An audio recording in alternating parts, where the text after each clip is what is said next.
Hi guys, it's Miss Brittany again. Welcome back to another edition of Teen Book Talk. This month we're getting spooky with some fun Halloween reads. We're going to start off with Rin Chupico's The Girl from the Well.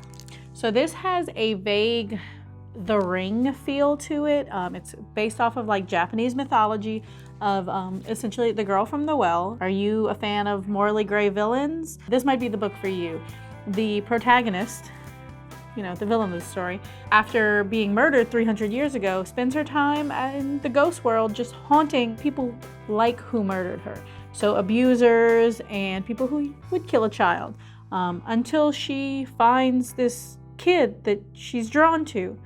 And maybe he has secrets that you would have to read the book to find out. So if you're interested in like Japanese folklore and movies like The Ring and The Grudge and stuff like that, check out Rin Chupico's The Girl from the Well.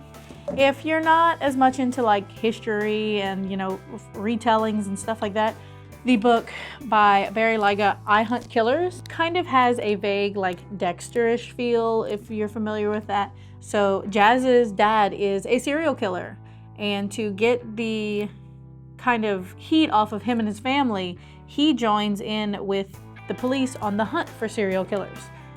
But maybe Jazz has a secret more than just about what his dad does. Maybe he might be following a little bit closer in his father's footsteps. So check out I Hunt Killers by Barry Lyga. Want to go maybe a bit more spooky, creepy, haunted mansion-y type? Check out And the Trees Captain by Dawn Kurtagich. She is a pretty big author when it comes to teen horror, teen spooky, psychological thrillers. And the Trees Captain, two sisters get shipped off to their aunt's house, which they think is going to be a normal house until they figure out that maybe it's haunted.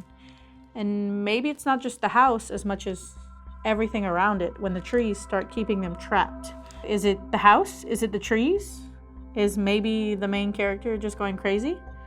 Check out And the Trees Crept In if you want a little bit less haunty horror and a little bit more psychological horror. Her other books are also really great if you want that psychological aspect. Back to Ghost.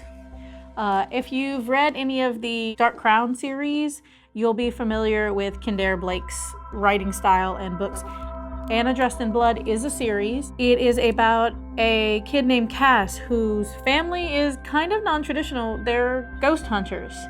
He can actually not just hunt ghosts, he kills them. And he discovers the legend of Anna Dressed in Blood, who murders everyone who comes into the house that she was murdered in. Except for Cass. Want to find out what makes Cass different and why Anna has such a revenge story? Check out Anna Dressed in Blood by Kendare Blake. Not as much about spooky stuff, but you still want something a little haunted? Check out The Bone Houses. What's a bone house, you say? Short answer, a skeleton.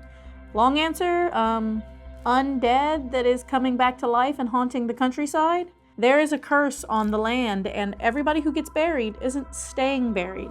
So Rin and Ellis, the main characters, have to track down the truth of what this curse is and maybe risk their lives while doing it. Check out The Bone Houses by Emily Lloyd Jones. She also has another kind of spooky book coming out called The Drowned Woods that will probably be out by the time this airs. So, want something a little bit funnier, a little bit lighthearted? What do you do when your best friend dies under unusual circumstances?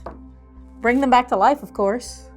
Too bad the spell that she uses to bring her best friend back to life also brings back the two mean girls who got killed at the same time. In 7 days, you watch the story unfold of how these girls came to be killed and hopefully find out who killed them in the process.